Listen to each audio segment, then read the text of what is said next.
Brahma, Vishnu, Devo Maheshwaraha, Gurudeva Param Brahma, Tasmai Shri Gurave Namaha.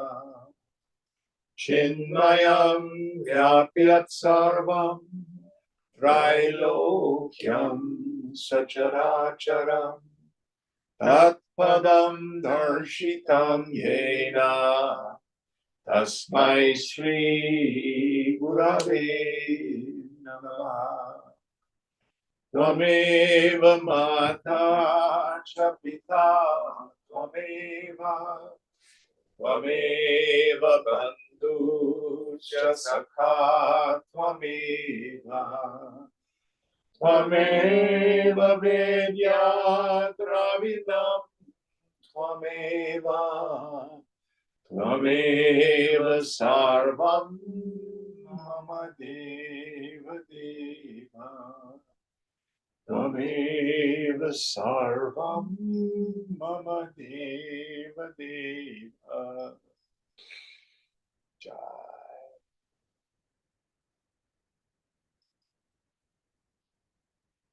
Om Bhadram Karnevi Shrunuyama Devaha Bhadram Pashe Makshabhirya Jatraha Stirai Rangai Stushtuvagun Sastanubihi Vyashema Devahitam Yadayuhu Swasti na Indro Vridhashavaha Swasti na Usha Vishwavedaha Swasti nastaksho Arishtanemihi Swasti no Brahaspatir Dadatu. Om Shanti Shanti Shanti. So we're still on our first question. How's all this come about?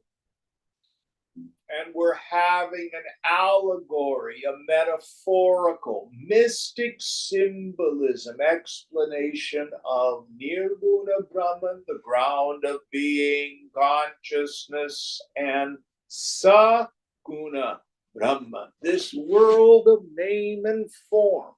How has it come about?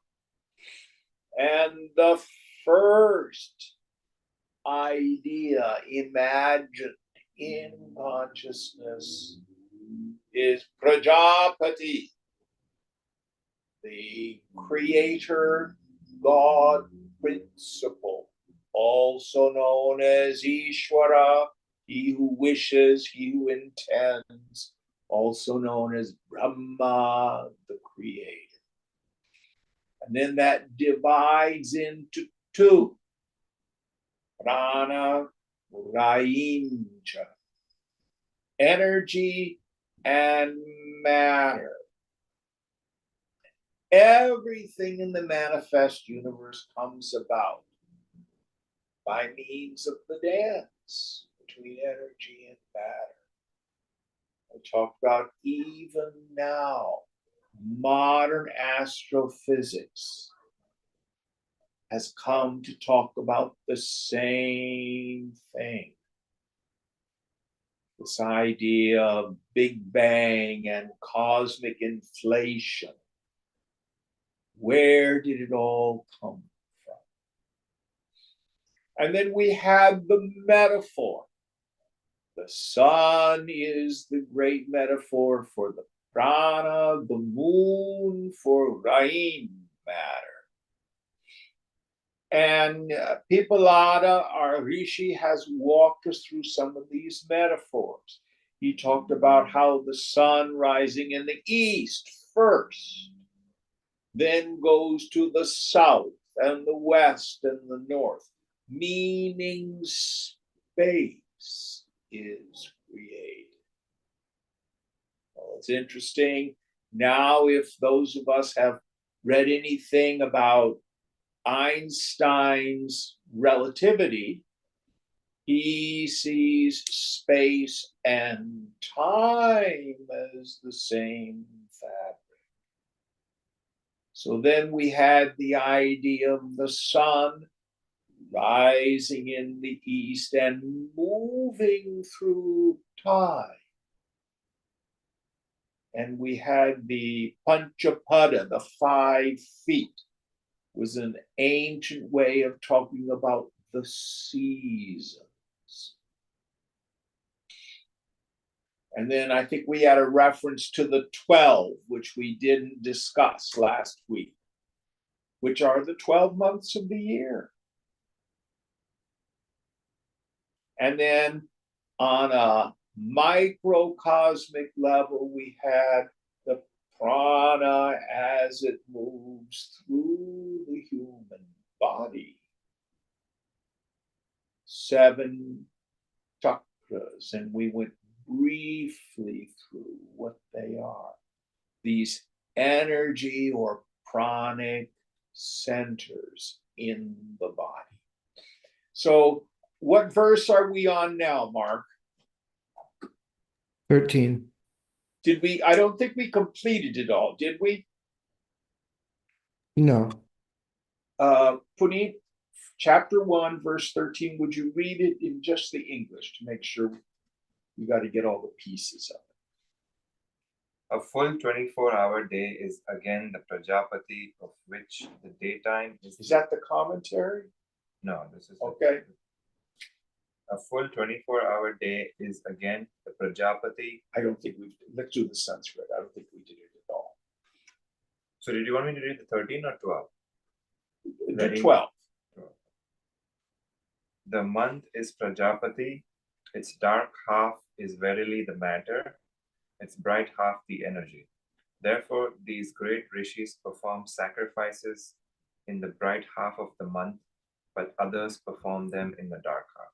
So again, the bright fortnight, the dark fortnight, which has to do with the phases of the moon, is still an understanding of these 2 paths that approach a person. We have the path of the moon, the path of matter. For those people who perform sacrifice, and here we can look at it in 2 ways. We have the sacrifices that we do as ritual to propitiate the devas, or we can look at it as the devatas are the presiding principles over human activity. The medicine god, the IT god, the music god, etc. And those who simply propitiate those deities in order to get stuff, meaning my ambition, the paycheck, my advancement, my new title, my raise, my year-end bonus, my bigger house. Those goals are the dark fortnight, or the second half of the fortnight's 2 weeks, by the way, of the year. Whereas for the bright fortnight, as well as the first 6 months of the year, this is a metaphor for those who have said, okay, the world's okay, but it's too little for me. I want something in. So I'm going to take the path towards moksha, towards liberation.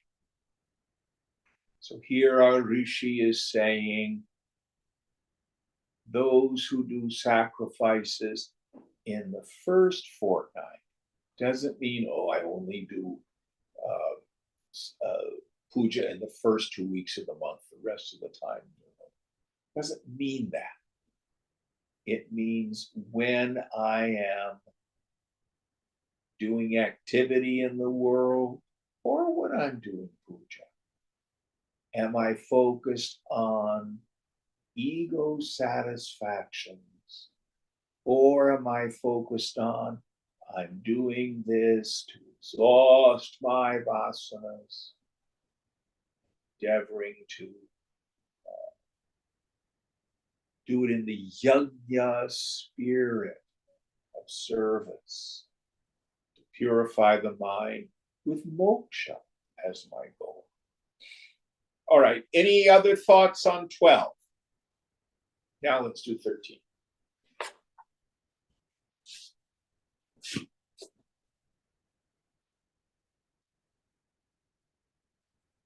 अहोरात्रो वै प्रजापतिस् तस्याह रेव प्राणो रात्रिरेव रैः प्राणं वा एते प्रसकन्दन्ति ये Divya रत्या संयुज्यन्ते ब्रह्मचर्यमेव तद्रात्रौ रत्या संयुज्यन्ते. A full 24-hour day is again the Prajapati, of which the daytime is the energy aspect and the nighttime is the matter aspect. Those who unite in love in the day therefore waste their energy, while those who unite in love in the night are to be considered verily brahmacharis. So what we're doing now is taking this idea. Are we sure we're in the first chapter still? Yes. I would have swore this was the second. Okay. So what the meaning of this is, again, he's breaking this all down of the movement of time and the interaction of matter and energy. First, we looked at the whole year, first 6 months, second 6 months. Then we looked at the month, first 2 weeks, second 2 weeks, in a lunar calendar. We're talking about a lunar calendar here. Now we're talking about day and night. So again, most of us work in the daytime in the age before electricity. This was the time when people got stuff done. You think of an agricultural society. You get up, you do work in the daylight. In the evening, you may have a campfire, but basically, then you go nighty-night. But now he is talking about human beings. Here he's saying that for the preservation of prana, it's a little bit counterintuitive. The time to have sex is in the night time. Pulls all the prana together. Those people who are out there doing the mufti pufti, looking for it all day long, are dissipating the prana. We have this term brahmacharya. There's no real comparable term in English. The literal meaning of it is to roam around in Brahman. Charity is the root, which means to move or roam around. To roam around in Brahma. It's frequently translated as celibacy. That's only one definition of it.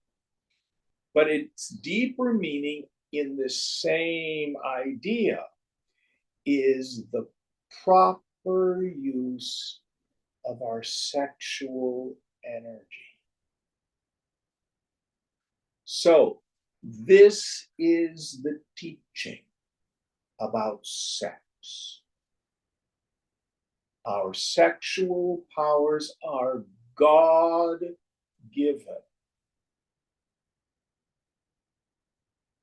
not to be despised, but not to be used lightly. It's powerful stuff.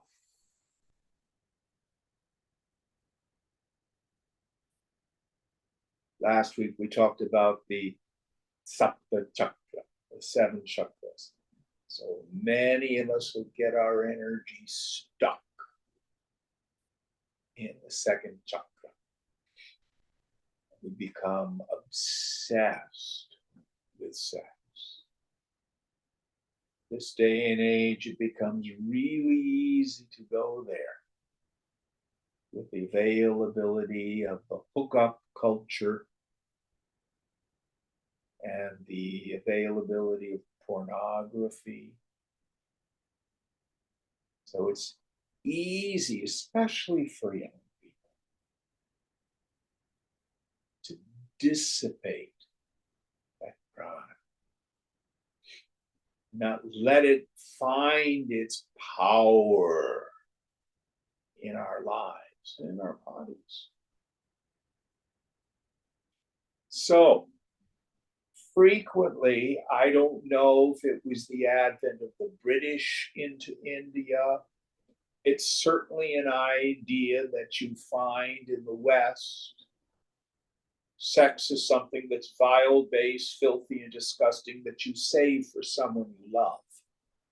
It's crazy.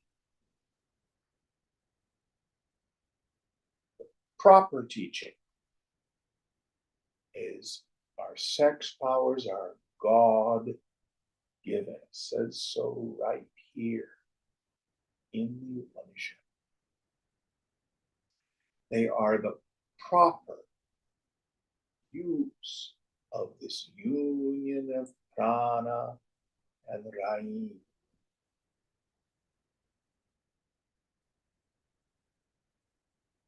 Yes, it's for baby making, but it's also energy, power, connection, and joy, not to be despised, but not to be used lightly. And in Hindu symbolic mysticism, over and over again, we have these metaphors. I'm not going to bother now because I've done it before. Bring out my little form of the Shiva Lingam, and you'll see the Shiva Lingam, and it's always in the yoni, this union of energy and matter, consciousness as it moves in the world of phenomena. All right, any thoughts on this? Why does it say brahmachari here? Brahmachari, the better translation might be, see, we don't have words in English. It's more than celibacy. It's more than just chastity. It means the intelligent use of your sexual energy. That's the deeper understanding. That makes sense? Yeah. There's no word for that in English. I can't think of one. Can you? No. Sexual intelligence. But it's not a moral thing. A lot of people get all messed up around this. Now, if we look at celibacy, listen very carefully. Celibacy is a gift far more than a discipline. Cannot tell you how many people I've known and worked with, both in the West and the East, who enter into monastic traditions. They want to find God, and the teaching is celibacy, continence, and they spend all their time thinking about the sex they're not having.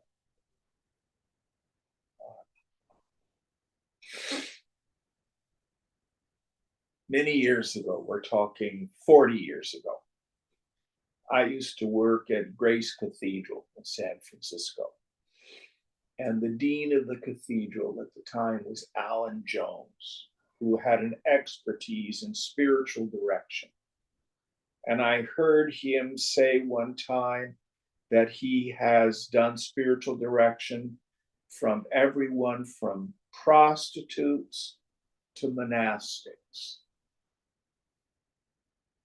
And what he found so fascinating is the prostitutes would come, and all they wanted was help in finding God. And the monastics would come and they were all worried about the sex they were either having or not having. I just find that fascinating. So suppression of this incredibly powerful force is not efficacious. We need to redirect those energies. Is that useful? Yeah. All right. Again, to be enjoyed, but never despise this energy. It's not nasty, it's not dirty. All right, next verse, next mantra. Annam vai prajapatistatoha vai tatretah tasmadimaha prajaha prajayanta iti. Food is verily Prajapati. From that indeed proceeds the seed fluid in man. From that all these creatures are born. Now, again, the ancients didn't really yet understand the whole physiology of a woman releasing her ovum, her egg, and it then uniting with the sperm. So the idea here was that somehow the sperm would lodge in the womb. But the idea here is both for men and women. Here it just mentions sperm, the male side. But what is the source of this? And he says, food. It's an amazing thing of what is it that makes this thing called a human body. In Sanskrit, when we study the Panchakosha, the five sheaths, what is the term we use for the physical body? Anybody remember? Annam. And what does anam mean in Sanskrit? Rice. Food, cooked rice. Yeah. What the body is food. So there's a relationship between our food, the health of the body, our virility or fertility, and how sattvic our minds are. Could food also be looked at as like other aspects of input? So like potentially sunlight and air. Absolutely. Sure. Anything we bring in.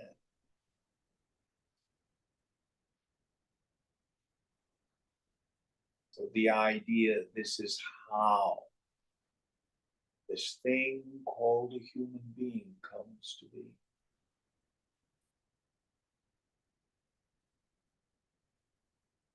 And the food helps build our energy, our prana, which then one of its outlets is the sexual energy.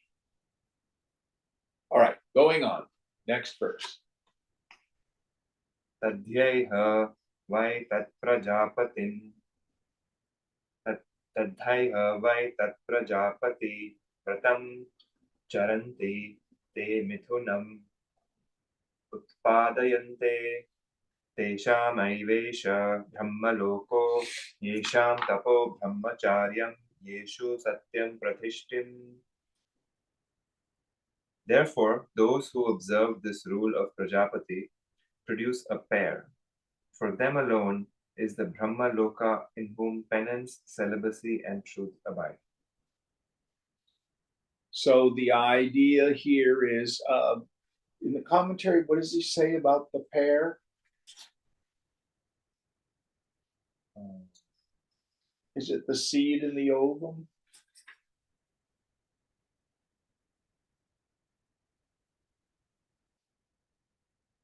Pair of children cannot produce more. Oh, yeah, 2 kids, boy and a girl. Yes.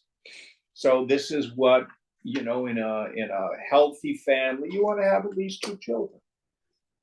So the idea here is this marriage of energy and matter is then reflected in the marriage, the union of a couple. And with proper use of sexual energy, what's produced is offspring. Now, we got to be very careful. This doesn't mean that those of us who are gay or lesbian are outside of the teaching of the Vedas. No.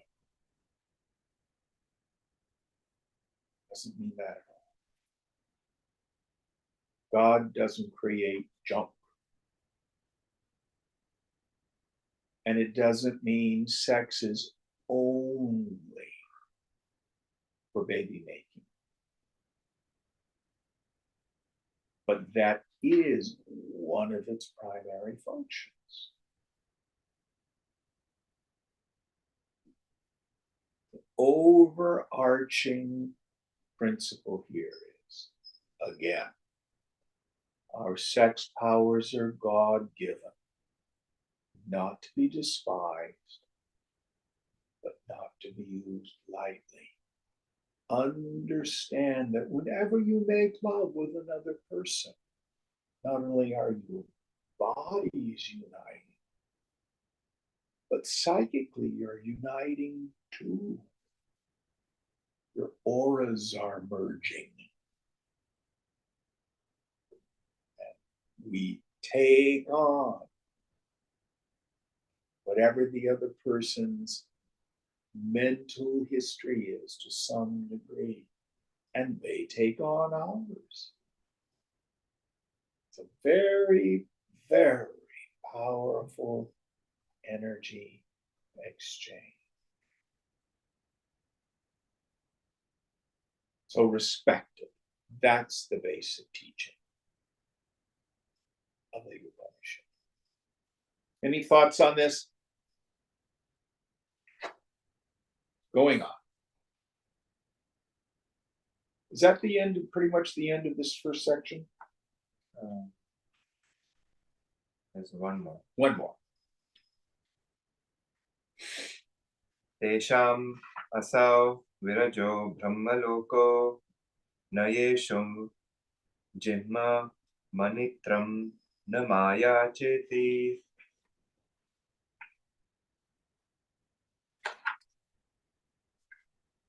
Thus, the pure Brahmaloka belongs to them only, in whom there is no deceit or dissimulation, falsehood, and hypocrisy. And in brackets, the scriptures declare here that evolution can be really progressive only in those who have given up all the negativities in them, such as deceit, falsehood, or dissimulation. Yes. So, this first step on the spiritual path has to do with intelligent behavior in action and in thought.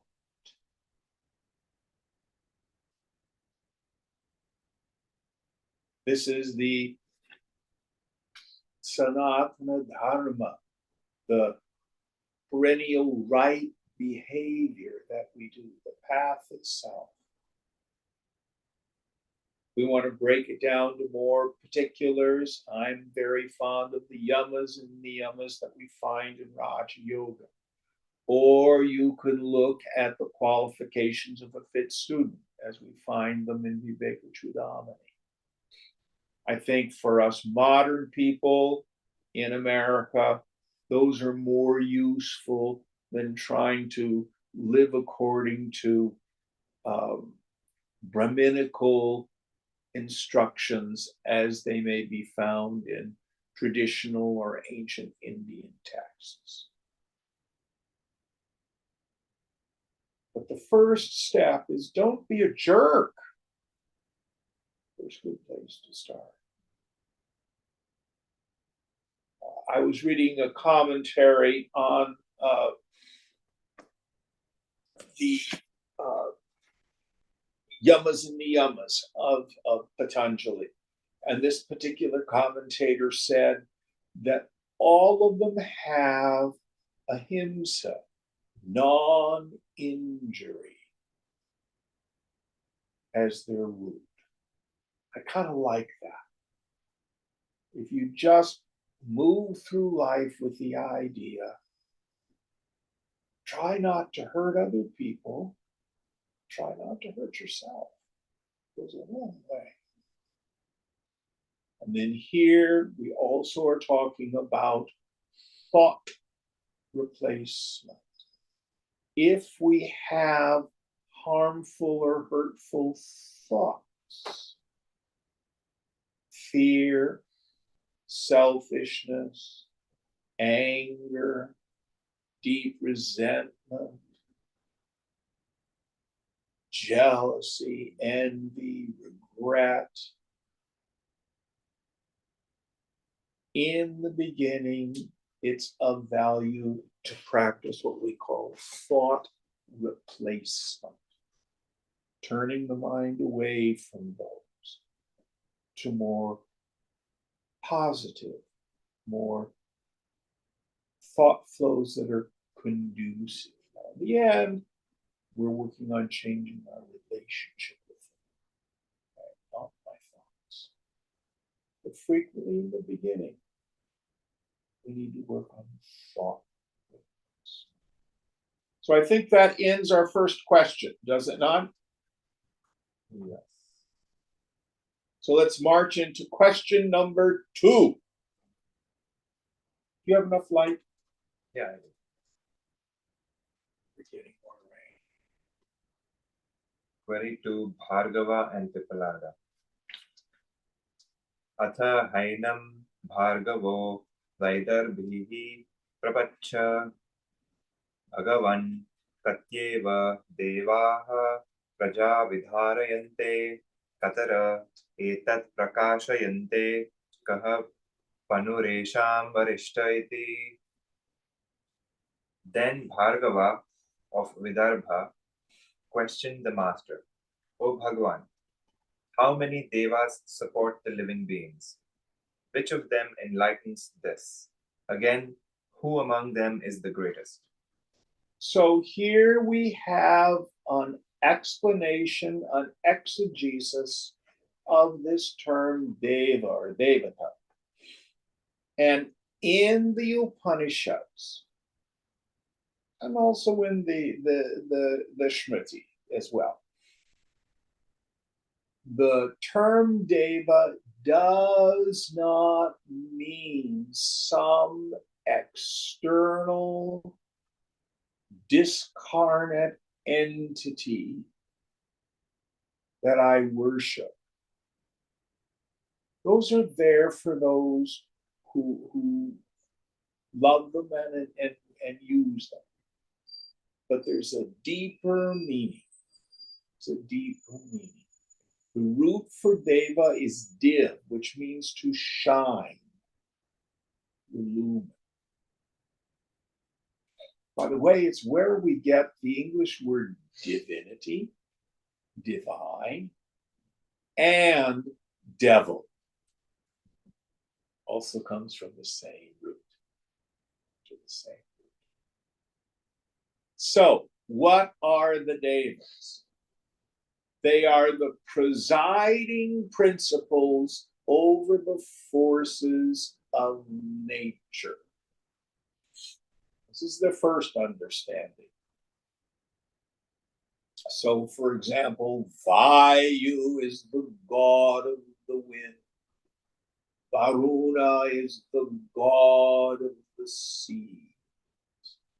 Indra is a thunder god. That's the first understanding. Second use of the word deva is the presiding principle over a field of human endeavor. So when we've studied karma yoga, this is the meaning that we normally use. So, for example, if you're a doctor, you are propitiating the medicine god. If you're a musician, you are propitiating the music god.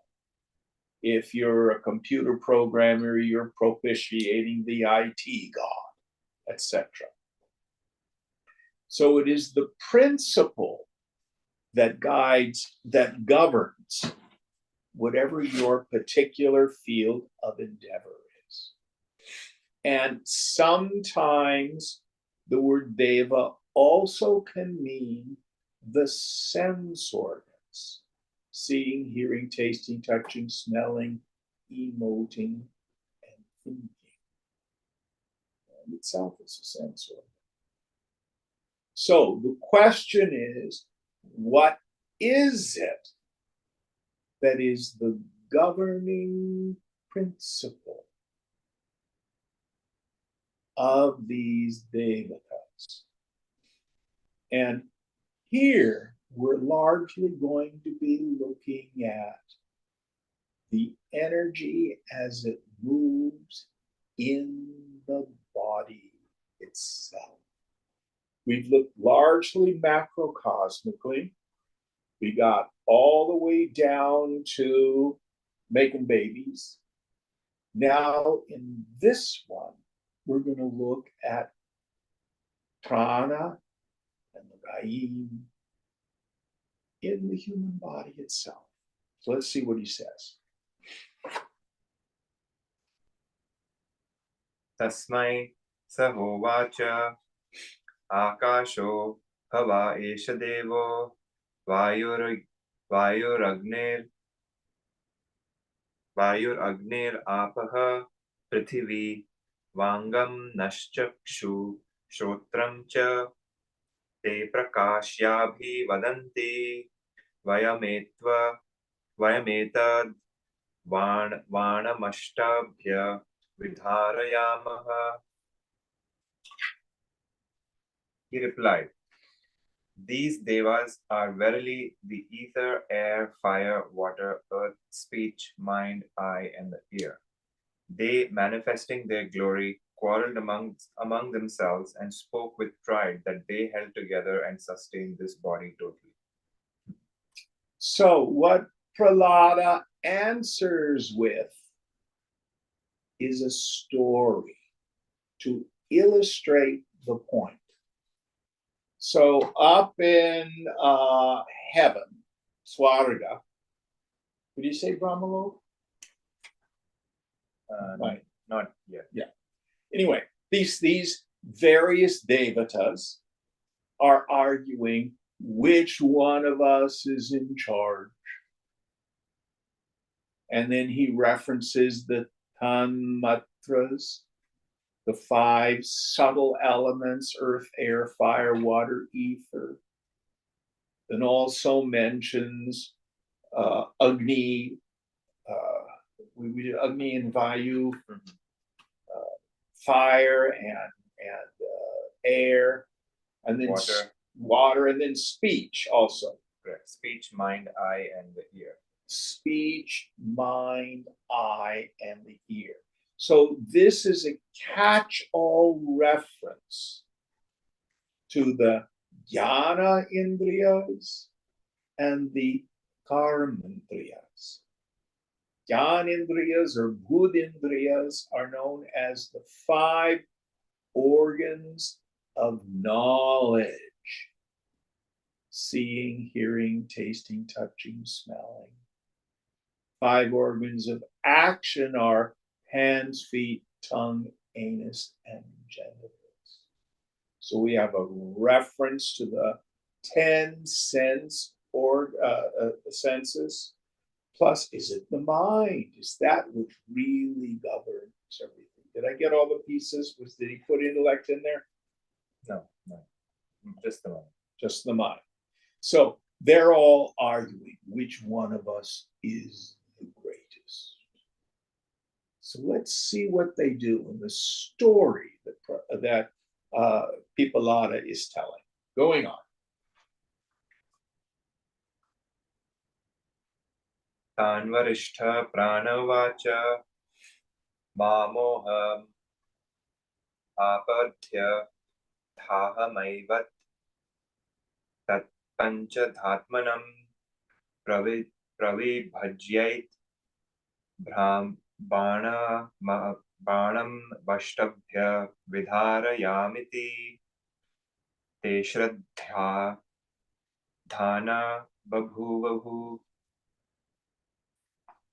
Prana, the greatest of them, said, "Be not lost in delusion. I alone, dividing myself fivefold, support and sustain this body and keep it going." But they, other gods, were not disposed to believe his words. So all these other presiding principles over the perceptions, the activities, they thought they were the greatest. They did not realize prana itself is the greatest. Now, here, prana is said to divide itself into 5. These are the pancha prana, or sometimes referred to as the panchavayu. We will get into what they are more completely. Briefly, the main prana governs breath. Apana, elimination or the exhale. Samana, which is digestion. Dhyana, circulation. Udhana, which is thinking and also has a special power. It's the ejection seat. Push, udana. Out goes the subtle body. So let's see what prana does to teach these other devatas who is the most important. Going on. So Bhimana Dhurvam Utkramat Iva Tasminnut Kramat Yethe Tare Sarva Evot Kramante Tasmischa Pratishtamane Sarva Eva Pratishtante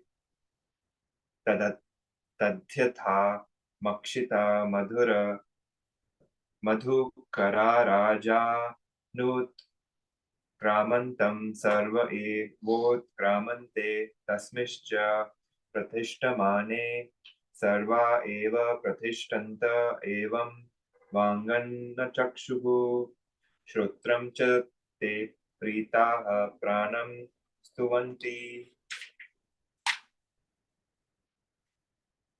The principal prana got up proudly and seemed, as it were, to go out of the body.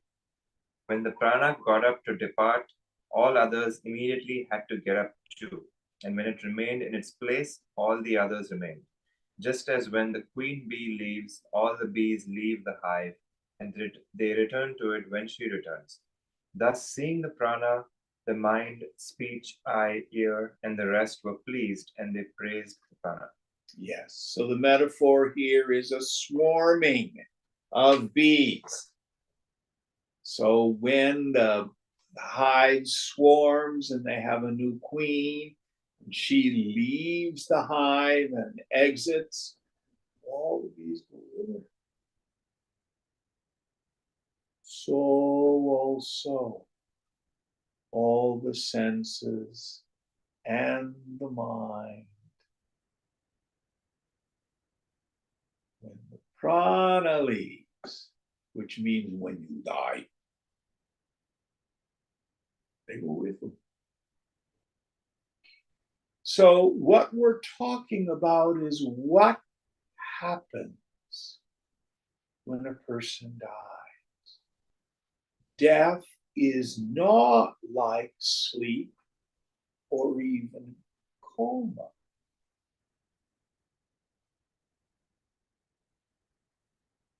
In deep sleep, you do not have seeing, hearing, tasting, touching, smelling, but the life force is still in the body. Even in coma, very little activity is going on in the brain, but the life force is still there. But if the prana leaves, oh, I got here late. I flew all the way back to India to see my grandmother. She died. So I'm going to go talk to her before they cremate her. Hello, Granny. Why aren't you answering me? Granny? She died the day before yesterday. I don't care. I still want to talk to her. Granny, Granny, talk to me. She can. Because prana has exited. Now, the antakarana, the subtle body, 5 organs of action, 5 organs of knowledge, the subtle forms of prana, mind, intellect, ahankriti, the ego sense, and the bundle of vasanas, all exit the physical body at death. Grossest parts of the mind fall away as well. And then we go to a loka, like some world, where we work out those unresolved karmas of the life we just left. And then based on the force of the past, the vasanas that are left, we reincarnate to a new physical body to learn lessons, to experience things, satisfy desires. So the physical body is a vehicle.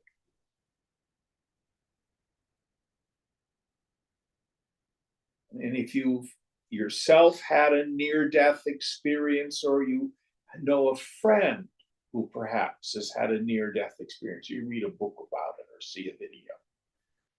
Frequently, people will be popped out of their body and they'll be on the ceiling looking down, and they see the doctor with the electric paddles trying to start the heart again, or pulled out of the river and somebody's doing CPR, etc.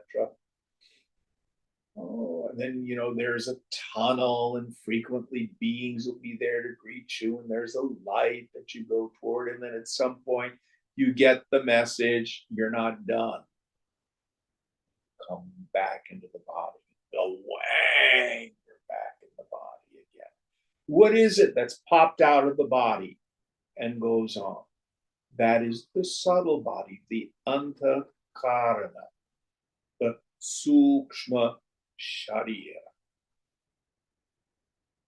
Not the self, it's the subtle body. But here, what the other devas learned.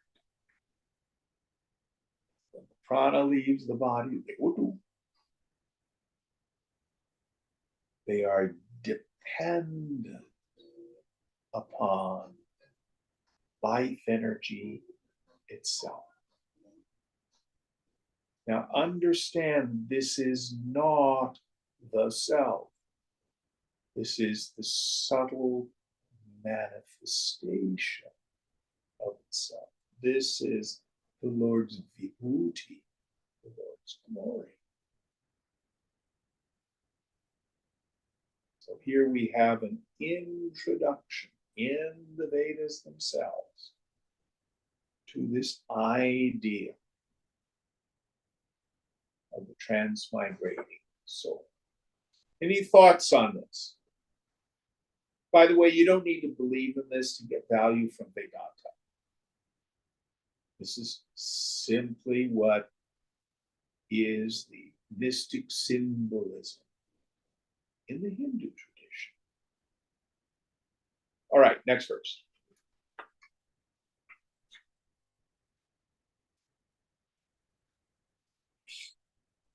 Eshogni tapatyesha surya esha paryanyo maghavanesha vayuhu esha prithvi rair devaha sada satchamritam chayat.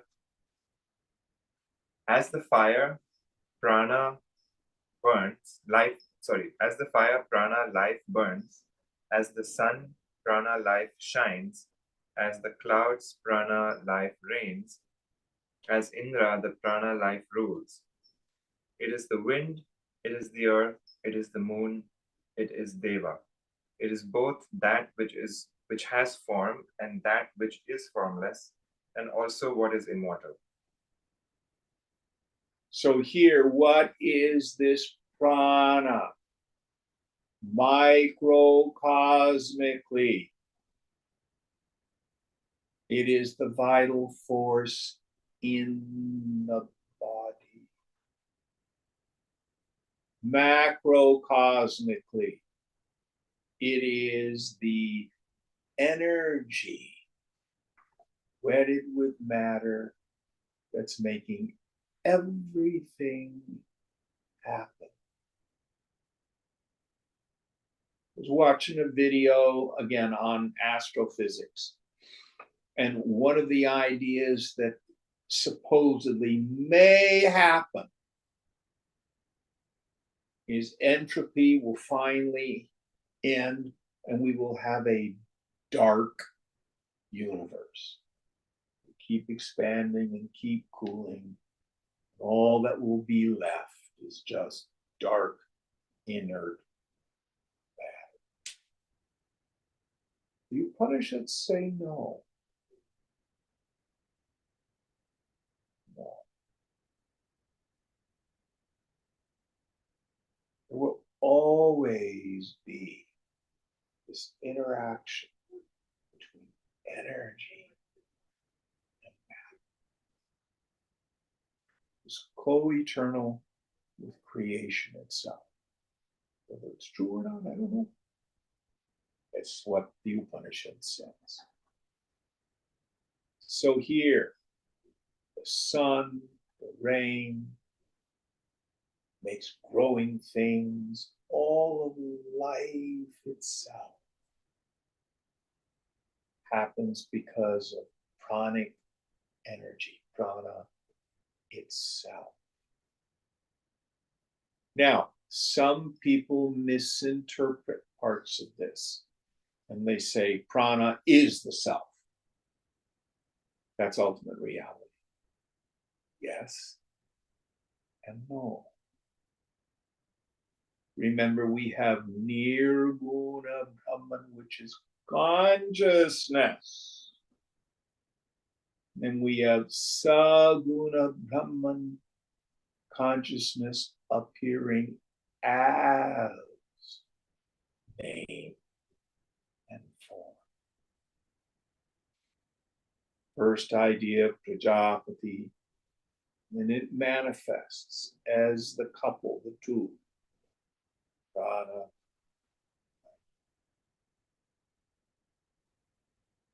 So they are the infinite in the sense. They are consciousness appearing as energy. All right, next one.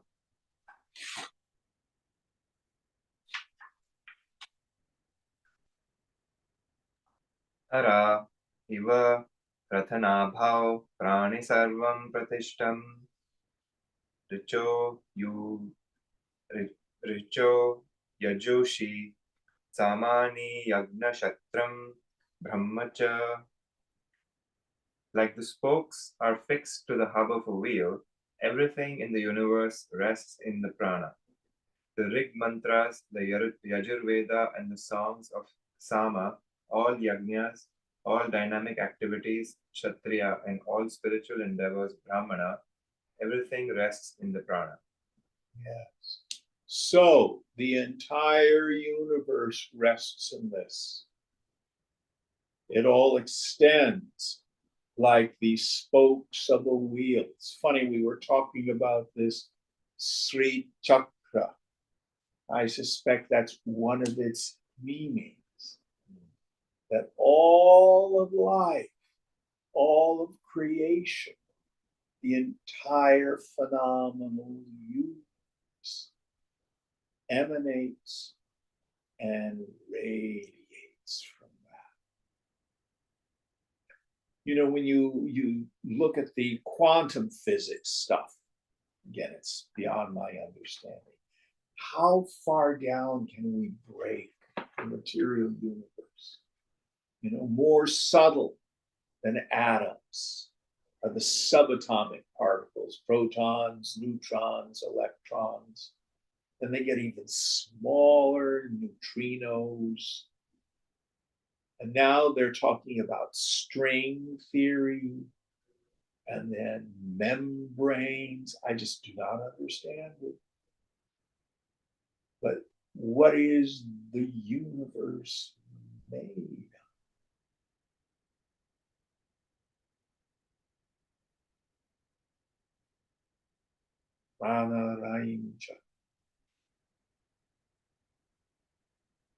Is it matter? Is it energy? And they're virtually interchangeable. E equals mc squared. This is 3,000 years old, saying essentially in the language of poetry, the same thing. Fascinating. All right, going on.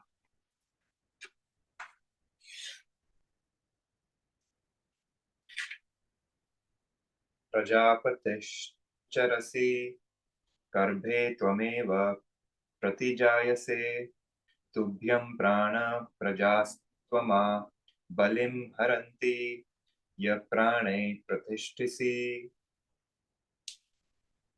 As Prajapati, the lord of creatures, O Prana, thou alone movest in the womb as the fetus, and thou indeed art born again as the child. To thee, O Prana, who art always residing in the other pranas, sense organs, the creatures offer oblations. So it is this life force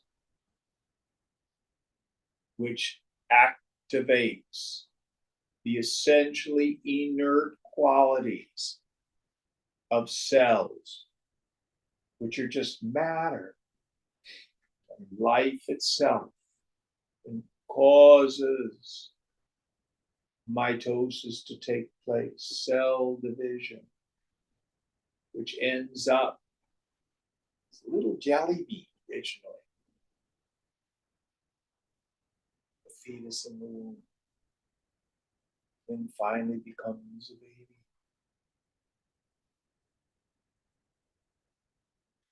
I want to take a few minutes now.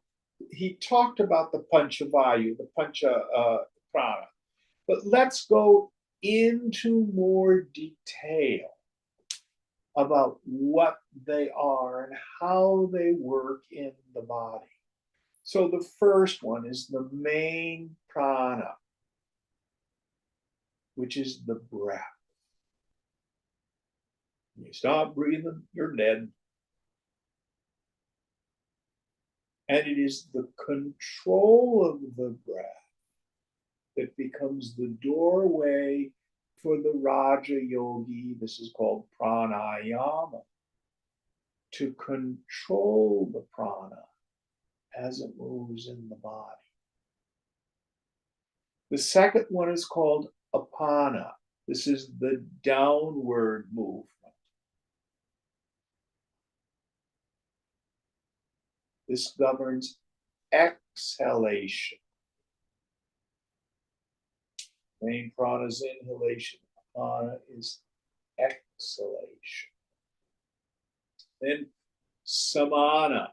The root is sama, meaning it goes everywhere, equal. So you eat food and you digest it, and then what does your body do with that food? Take a look at your finger. That's the result of food. Your nose, your toes. The food goes everywhere. The samana has the capacity to distribute food everywhere through the body. Well, I had dinner last night, but it didn't get to my right hand. It's all lymph. Doesn't happen that way. And then jnana, circulation, how it divides. You know, Mark and David can help us with this. You have the starts with the hrideep, starts with the heart, the anahata chakra. And then it divides into veins and arteries, and then into thousands and thousands and thousands of capillaries, so that the prana energy can get to every little part. It's fascinating when I have to test for my blood sugar. The little thing that goes bump on my finger, and guess what happens? Blood comes out. Yeah, the jnana is working fine. Blood is going everywhere.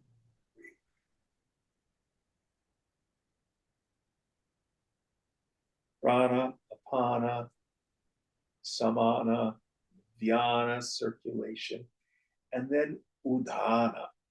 So it governs our thinking. But we're going to get into this later. One of the powers of this is the ejection seat.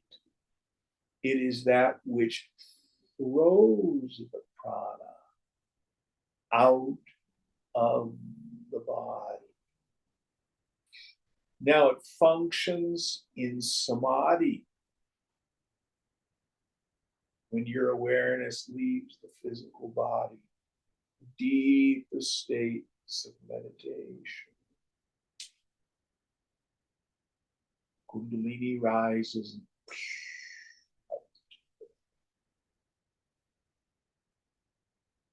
that's the udana.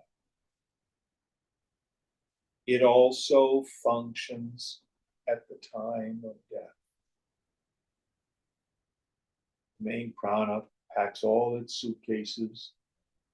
Okay, all the rest of you, we're going now. Ejection seat, out you go. And if you've ever been at a deathbed,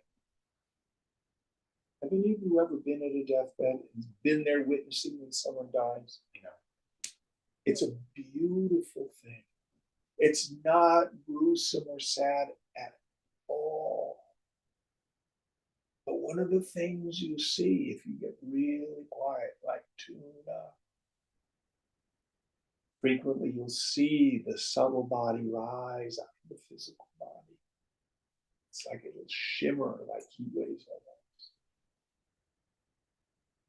And then frequently there'll be a kind of breathing. You doctors will have to tell us. It's much like the breathing that a woman has at childbirth. It's much like the breathing that goes on during sex. And there's a kind of breathing that happens towards the end. And then it'll stop, and start up again, and then stop. And finally, at the last breath,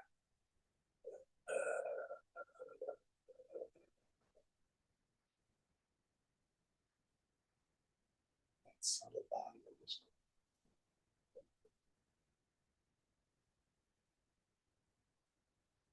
It's amazing to see. And a dead body does not look like it's asleep. They put makeup all over it in the West, but we don't cremate. It look like, oh, Aunt Mary, she looks just like she's sleeping in an open coffin. But if you're there, it's so clear something was there, now it's gone. It's gone. It is so clear we are not alone.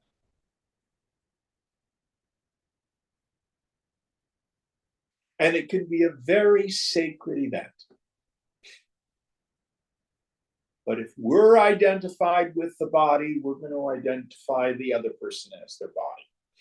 And then it starts getting all in the way of not seeing this udana, this ejection from the body itself.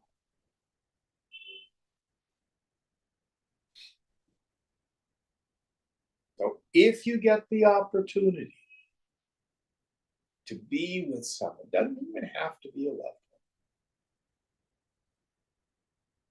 Just tune up and quiet and look. See what happens. See what happens. Be a very awesome experience. Okay, I think this is a good place to stop. What verse are we on for next week?